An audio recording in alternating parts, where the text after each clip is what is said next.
Hey, what's up guys? My name is Daniel and thank you. Honestly, thank you. Last I checked, the subscriber count on this channel is at 999.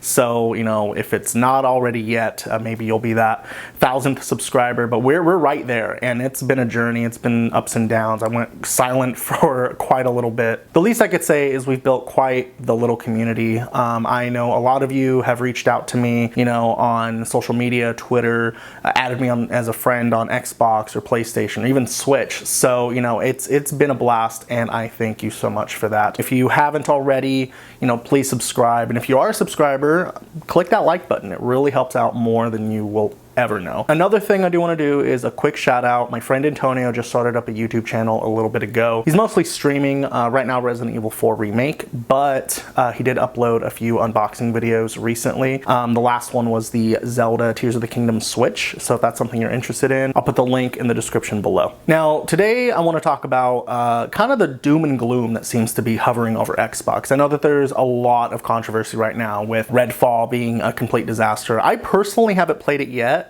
It's actually installed on my Series X in the living room, so I will be trying that out.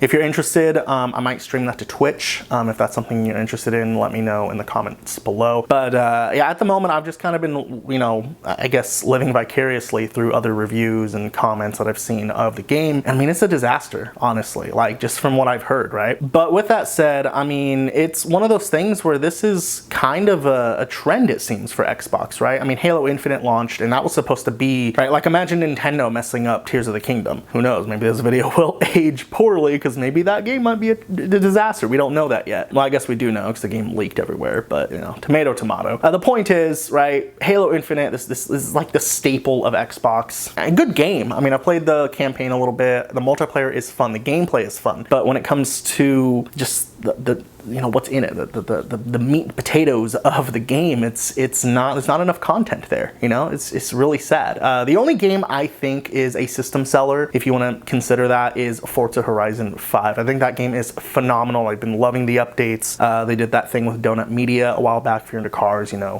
who they are, and it's been a blast. Forza Horizon 5 has been a blast, but other than that, Game Pass has just kind of been, you know, trickling things here and there. We've had some good titles. Hi-Fi Rush is really fun. We had Atomic Heart. That was really fun. That launched day one as well. But it's kind of barren, and there's a lot of videos out there. I've noticed a trend of people, you know, saying, oh, I'm done with Xbox. We're jumping ship. Really no reason to buy one. And I still don't agree with that. I still believe that the Series S specifically, you know, I genuinely believe that if that's your mindset, like, keep your PS5, right? Get a PS5, play those games, you know, get a Switch. The Switch offers great versatility. You know, the Series S, I think, is the best way to kind of stay in the Xbox world and enjoy what they offer whenever it comes, but you know, with a low investment, right? Because that's the key point here. A lot of people who are upset with Xbox probably are the same ones that have invested a lot of money into the whole platform.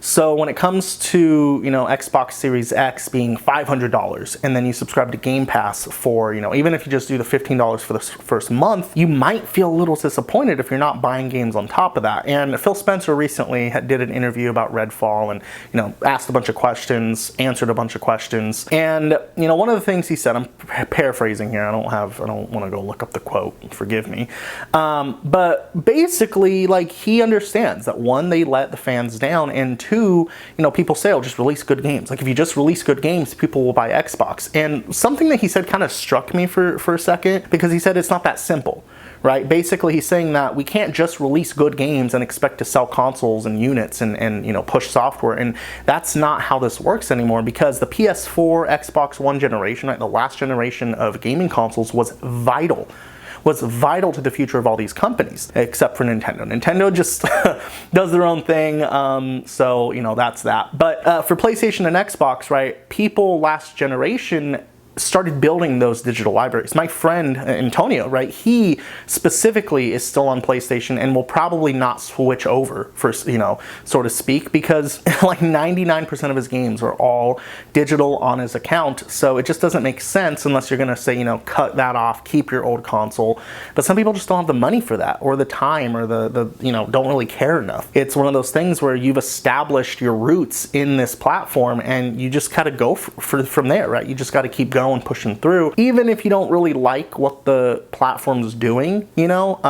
I have an issue with specifically, this is something I wanted to talk about, on PlayStation Plus very recently, you know, Spider-Man 2 is coming out, right? And Sony owns Spider-Man. They own the whole game, they own everything in it, there's no licensing things whatsoever. But it's leaving PlayStation Plus.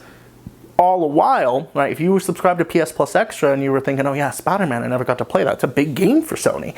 Well, you have until like the middle of the month, right, this month in May, to play the game before, you know, they rip it from under your feet, and you'll have to either pay the $45 it is for a, you know, digital copy of remastered or whatever. Like, it sucks, you know, all because they want you to not only buy the game, right, but also get ready for Spider-Man 2, you know? It's one of those things where it just sucks. It really sucks, you know? So that little things like that, right, even if a company as big as Sony does something like that, pisses people off, but they're still going to use that service, you know?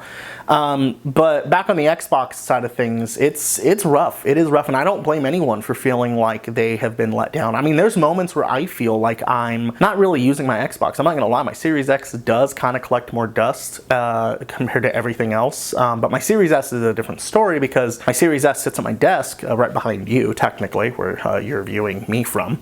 And, you know, that's where I play Call of Duty, Battlefield, Forza, Fortnite, whatever, right? But a lot of multiplayer stuff, because I'll play there at my desk while I'm waiting for my video to, you know, upload, export, all that stuff.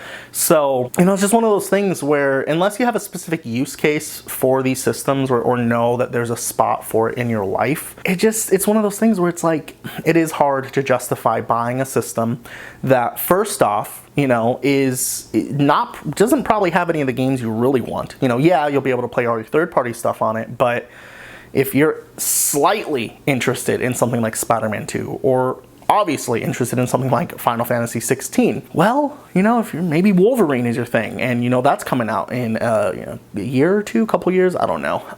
You know, that there's only one place to play that, and Sony has proven that to maintain dominance in the industry, the traditional way of doing things is the route. While Game Pass is completely innovative, and I think that it will offer a lot, and it is breaking through, right? We have had the Activision deal get blocked. We have had Redfall as a complete disaster. We have seen countless games. You know, it's been a dry spell for Xbox. There's countless games coming to Game Pass, but they're all third party, or they're all indie games. And while there's nothing against those, it kind of feels weird to sit here and have this box dedicated to a platform, you know, when it's like, well, if at that point you could just go buy a PC and you can still play some of the greatest PlayStation exclusives if you were kind of interested in them without having to go invest a bunch of money. And that's what we're seeing. We're seeing a lot of people kind of jump ship into PC, and I am not a PC gamer, though ironically enough, I do now have like a gaming laptop, though it is my wife's.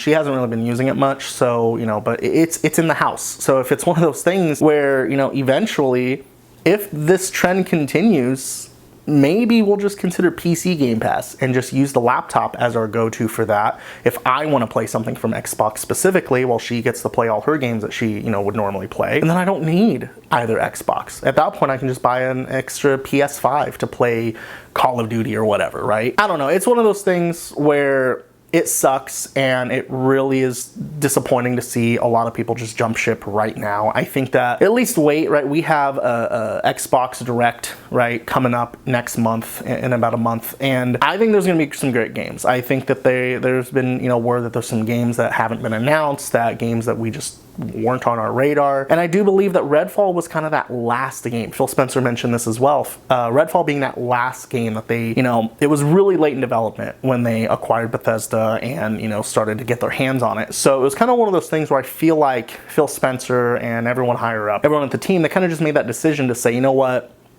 it is playable at its core, right? Like you can play the game.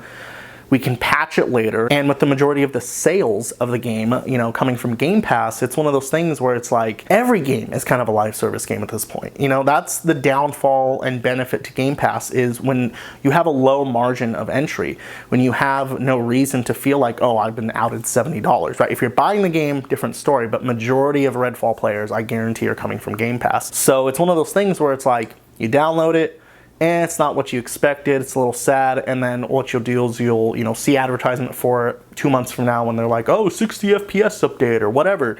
And you're like, or new content. And you're like, oh yeah, I forgot about that game. I'll check it out. And then boom. It's what we see with Battlefield 2042. That game released and it's like, oh yeah, great. Paid 70 bucks. It's disappointing. It's buggy. It's got no content. And now they added it to PS Plus last month or the month before. And it's on Game Pass right through EA Play. So it's one of those things where it's like, it sucks. That's the future, but it sucks. It sucks that that's where we're at with games. So hopefully Starfield is the turning point. I'm sure Forza Motorsport is going to be fantastic. I have no doubt in my mind that Forza Motorsport will not be at least better than Gran Turismo 7. I know that that was a disaster at launch, so you know, we'll see how that goes. But anyway, if you still have your Xbox, specifically a Series S, you know, hang on to it a little longer. I promise that you will eventually get your I guess your value out of it. I still think it's still very valuable. You know, for $250 or so, you can get them pre-owned for a little cheaper even. It's really, you know, just don't pay for Game Pass when there's nothing you really want to play, you know, like pay for a month at a time. I think that's why it's set up that way. Really no reason to subscribe. I'm subscribed to Game Pass for the next 2 years, so imagine how I feel, you know? Anyway, guys, thanks for watching. Again, like, subscribe, all that stuff. Check out my friend's channel in the description below, and I will see you in the next one.